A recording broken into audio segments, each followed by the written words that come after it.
அண்மைச் செய்தி. ஆட்சி அமைக்க விஜயை அழைக்காதது ஏன் என ஆளுநர் விளக்கம் அளித்துள்ளார்.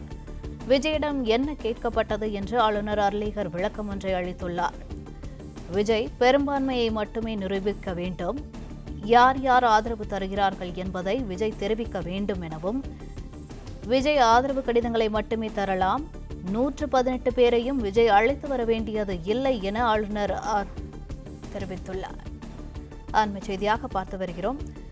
விஜய் தவிர வேறு எந்த கட்சியும் ஆட்சி அமைக்க முன் வரலாம் எனவும், அதிமுக திமுக என எந்த கட்சியும் இணைந்து ஆட்சி அமைக்கலாம் என ஆளுநர் தரப்பில் விளக்கம் அளித்துள்ளார். பெரும்பான்மை இல்லாத கட்சிக்கு எப்படி அனுமதி அளிக்க முடியும் எனவும் ஆளுநர் அர்லேகர் தரப்பில் தகவல் வெளியாகியுள்ளது. இதுகுறித்த கூடுதல் விவரங்களை எமது செய்தியாளர் சரவணன் வழங்க கேட்கலாம். வணக்கம் சரவணன், விவரங்கள். கடந்த 4ஆம் தேதி தமிழக சட்டமன்ற தேர்தலுக்கான வாக்கு எண்ணிக்கை நடந்து அதில் யாருக்குமே ஒரு பெரும்பான்மை, அதாவது அறுதி பெரும்பான்மை கிடைக்கப்பெறாத ஒரு நிலை ஏற்பட்டது. என்ற போதும் ஒரு தனி பெரும் கட்சியாக தாவேகா 108 இடங்களை பிடித்தது. இந்த 108 இடங்களை பிடித்திருந்தாலும் அறுதி பெரும்பான்மைக்கு 118 வேண்டும் என்ற நிலையில இந்த விதிகளை சுட்டிக்காட்டி தனிப்பெரும் கட்சியாக உருவெடுத்திருக்கக்கூடிய தாவேகா தனக்கு யாருக்கும் ஒரு அறுதி பெரும்பான்மை கிடைக்காத நிலையில் அதிக எண்ணிக்கையில் இருக்கக்கூடிய ஒரு கட்சியாக இதற்கு தனக்கு ஆட்சி அமைப்பதற்கான உரிமையை வழங்க வேண்டும் என்று கடிதம் மூலமாகவும் ஆளுநரை அணுகினார்கள். நேரிலும் சென்று விஜய் சந்தித்து அதற்கான அனுமதியை கொடுத்திருந்தார். அதோடு மட்டுமல்லாமல் காங்கிரஸ் கூட்டணியும் சேர்க்கப்பட்டு அதில் 113 என்ற எண்ணிக்கையில அவர்களுக்கு இருக்கக்கூடிய ஆதரவை கடிதமாக கொடுக்கப்பட்டது, ஆளுநரிடம் கொடுக்கப்பட்டது. என்ற பொழுதும் அதற்கு பிறகு ஆளுநர் ஆட்சி அமைப்பதற்கான அழைப்பு விடுக்கவில்லை. அதற்கு பல்வேறு காரணங்கள் வெவ்வேறு தளங்கள்ல அவர் சொல்லி வந்த பொழுதும் அறிக்கையாகவும் கொடுத்திருக்கிறார்.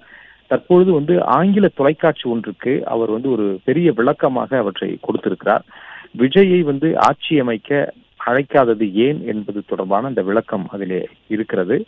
விஜய் பெரும்பான்மையை மட்டுமே நிரூபிக்க வேண்டும், அப்படி பெரும்பான்மையை நிரூபித்தால்தான் ஆட்சி அமைப்பதற்கான அழைப்பை விடுக்க முடியும் என்று அதிலே குறிப்பிட்டிருக்கிறார். பெரும்பான்மையை நிரூபிப்பது என்றால் அத்தனை பேரையும் 118 பேர் பெரும்பான்மை தேவை என்றால் அத்தனை பேரையுமே தனது சேம்பருக்கு அழைக்கவில்லை, அதாவது தனது அந்த மக்கள் பவனுக்கு அழைக்கவில்லை.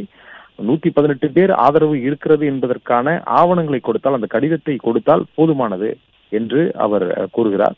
யார் யார் ஆதரவு தருகிறார்கள் என்பதை விஜய் தெரிவிக்க வேண்டும், அந்த கடிதத்திலே தெரிவித்தாலே போதுமானது என்று ஆளுநர் அதிலே விளக்கம் கொடுத்திருக்கிறார்.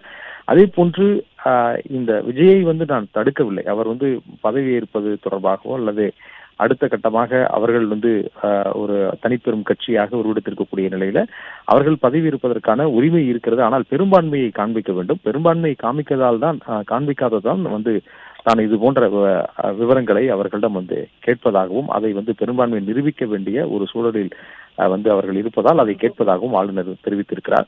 இந்த ஆதரவு கடிதங்களை மட்டுமே கொடுக்கலாம் என்று ஆளுநர் விளக்கம் அளித்திருக்கிறார். 118 பேரை விஜய் அழைத்து வர வேண்டியதில்லை என்றும் அதிலே அவர் குறிப்பிடுகிறார். அந்த ஆங்கில தொலைக்காட்சி அந்த கொடுக்கப்பட்ட அந்த பேட்டியிலே அவர் குறிப்பிட்டிருக்கிறார். அதே போன்று விஜய் தவிர வேற எந்த கட்சியும் ஆட்சி அமைப்பதற்கு முன்வரலாம் என்றும் அந்த பேட்டியிலே அவர் குறிப்பிடுகிறார்.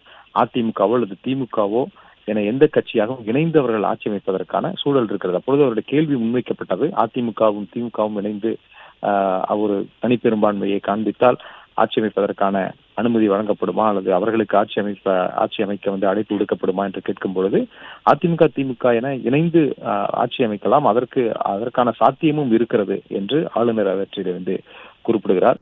பிளே ஸ்டோர் மற்றும் ஆப் ஸ்டோரில் இருந்து பாலிமர் செயலியை QR கோடு மூலம் பதிவிறக்கம் செய்யுங்கள். செய்திகளை உடனுக்குடன் பெறுங்கள்.